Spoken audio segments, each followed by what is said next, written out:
everyone, welcome back to our channel.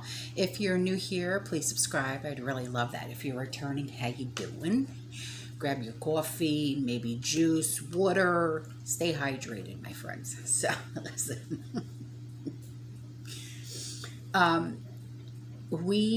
you all know that I love to support small businesses. Okay, if you were to ever go in the description box below and scroll down, there are multiple links to multiple small businesses of community members, okay? And they own their own businesses and stuff like that, and I always support them, okay? Well, we have a new community member who owns a small business, and this is very, very interesting, okay? Because this is what she said.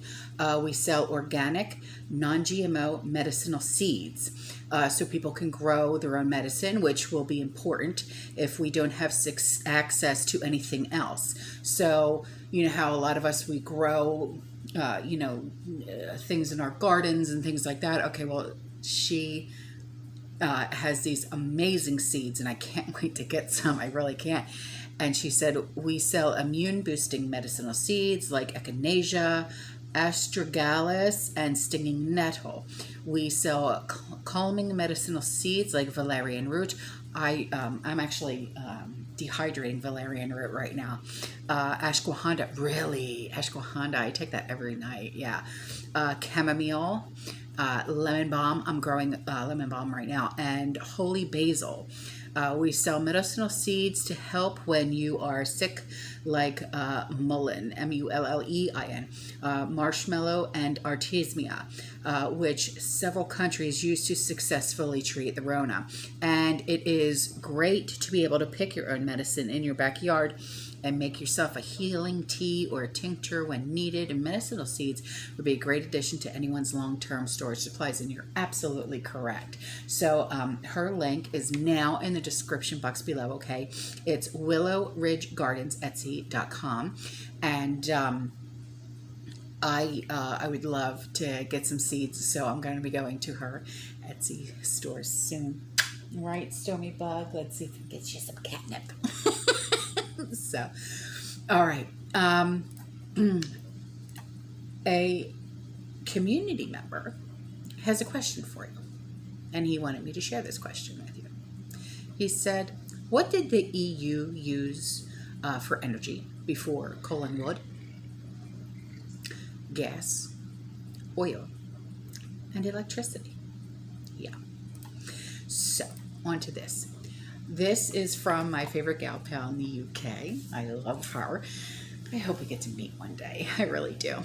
And she said, I have an update for you concerning my favorite shop, the CoOp, or the shite shop as I call it. Wise ass. She said, what, baby? I have decided to go down there and do a small prep shop, but also take a proper look around. Oh my goodness, when I tell you that shop is worse than ever, I am not kidding. This evening, the shop staff were stocking up shelves, but the items were not going in their usual spots. And as I walked around the shop, I saw that many things have been moved in different places. And this is because they have... Oh, really? I know you don't like it either, but geez. Have less varieties and brands of items, and quite honestly, what they do have, well, there's hardly any of it to start with. The tinned section, particularly vegetables, meats, fish, and tinned ready meals, is worse than it's ever been in the past 2 months, 2.5 years. And there's either very little on the shelf or it's out of stock. And thankfully, I managed to get everything. I wanted one brand of tinned item, so I chose a similar alternative and got 2 tins of that instead. And of course, I grabbed another 2 jars of coffee. There were only 3 on the shelf, so I thought, sod it, I'm taking 2. I've been having problems accessing and sending emails from my computer for some time. Yeah, I remember you telling me that a while ago, and have had to use my tablet instead. However, I have finally found a way to access and send emails from the computer because I want to take some photos, which I would like to send to you so you can see what I'm talking about. Yes, please do. please do. I would love to see those photos, as I'm sure everybody else would love to see those photos, you know, because, I mean, you know, to be able to see what's, you know, I mean, we can hear about what's going on in other parts of the world all we want, but we want to see it, you know what I mean? And she said, while the co-op is having all of these supply chain problems, this is only going to put higher demand on other supermarkets as what here, as people are being forced to shop elsewhere because they can't get what they need. I would be lying if I said I didn't find it concerning what is going on with this particular shop. This is only a small town, but hundreds of households in my part of the town rely on this supermarket. Thankfully, the town center is not too far away, 20-minute walk, 10-minute by car or bus, as the other 3 supermarkets are in the town center. Now, when, not if, these other supermarkets turn into the same state as my local co-op, there are going to be a lot of unhappy, hungry people and children in this town, and no doubt things will get very interesting. Let me just put it that way. So yeah, please, she said, I'm going to send photos soon. Yeah, please do, because I would love to see that, seriously. Okay, so quite a few of you have sent me information on what is going on in Colorado, all right? And their utility company there has locked 22,000 thermostats in 90-degree weather due to an energy emergency. Yeah. Can you imagine? Now, if you have a smart home or like one of those Nest, I think it's Google Nest thermostats, you're in for a wild ride, man. No kidding. So Xcel Energy, okay, that's the energy company. Okay, the utility company, which is based in Minneapolis, Minnesota, they confirmed this, that 22,000 customers in Denver, Colorado area who were signed up for the Colorado AC Rewards program were actually locked out of their thermostats for several hours on Tuesday. And they were told that this guy, his name is Tony Tellerico. He's a customer, okay, and he lives in Arvada, A-R-V-A-D-A, Colorado.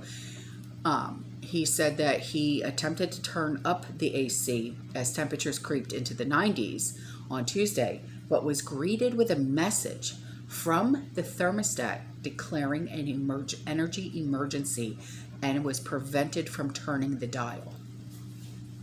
Now imagine, what do you keep your AC at? Me, 72. Okay, but then again, it's like over 100 degrees outside. Okay, so, you know, plus, you know, during the day we have, you know, I mean, the ceiling fans are always going, but we also have, like, you know, other fans going. Like, we have a cyclone fan in here, we have a cyclone fan out in the garage, but it's one of those big, huge ones, like ones that you see in like a mechanic shop and stuff like that. So, you know, what do you keep your thermostat at? Okay, and if it's balls hot out and inside is just not, I mean, not doing it, right, and you don't have fans to turn on and your thermostat is locked, I mean, what's next? What else are they going to try and control? He said, normally when we see a message like that, we're able to override it. And in this case, we were not. So our thermostat was locked at 78, 79 degrees. So customers, okay, of this energy company, they started posting all over social media that they were stuck with one home temperature as high as 88 degrees. Can you imagine? Okay, imagine sitting in your house and the thermostat is stuck on 88 degrees. I mean, you can't peel layers off of yourself in order to cool down. So in a statement, this Xcel Energy pointed out that the customers were part of a rewards program that gave them a discount on their energy bill in exchange for permission to give the company control over their smart thermostats. That's crossing the line, man. Okay, I would never. But, you know, how many times have we signed something and not realized or read between the lines or read the small print or whatever? and then this happens, you know. So the vice president of this Excel said it's a voluntary program. Really, it's voluntary? Well, I didn't volunteer for you to set my AC at 88 degrees while I'm sweating my ass off. All right? Don't touch. It's not yours. Do you pay the bill? No, you don't. So don't touch. All right? So they said that it lets the member, let's remember that this is something that customers choose to be a part of based on the incentives. What's the incentive? I feel like sweating my balls off today. Could use to lose a few pounds. Hey, I'm not laughing. Don't touch. So customers receive a $100 credit when they sign up for the program and $25 annually. That's not enough for me to allow you to control that. Not enough. Sorry. So they said it helps everybody for people to participate in these programs. It ain't helping nobody. You're torturing people by keeping their homes at 88 degrees. That's torture. It's probably cooler outside. So they said it's a bit uncomfortable for a short period of time, but it's very, very helpful. A bit uncomfortable? I'm sorry. What? Hey, CEO of Excel, what do you keep your thermostat at? I know it ain't no 88 degrees, so I'm calling your ass out. All right? Don't touch. Unless you start paying that bill for that person and these customers, don't touch. So they also added that this week was the first time in 6 years that customers could not override their thermostats. You shouldn't have to override nothing, because you shouldn't be touching. So the energy emergency, was due to an unexpected outage in Pueblo, Colorado, as well as hot weather and heavy air conditioning usage. It's hot out. Everyone's going to turn their AC on. Next excuse. The energy emergency was widely criticized by conservatives on social media. Of course, we're going to call you out because I want to know what you keep your thermostat at, Mr. Elite. With many saying that the incident serves as a glimpse into the future. Hell yeah, it does. Hell yeah, it does. All right. So someone said, in case you're wondering what will happen if we have an all-digital currency and electric vehicles. Exactly. Oh, we don't want you going nowhere. Here, flip the switch. You can't drive your car today. You know what? We're tired of your spending habits. Flip the switch. You can't purchase nothing today. All right? Because that's exactly what's going to happen. So, and somebody else said, this is every American's future if we allow the freakish left to implement the Green New Deal. Yeah, exactly. Raise your hand if you didn't see this coming. I'm not raising my hand because I saw it coming. All right. Now, XL Energy, they didn't immediately respond for comment. Of course not. Of course not. Because they know. All right? They know. They're not dumb. They know what they're doing is wrong. All right? I mean, this is the dog days of summer.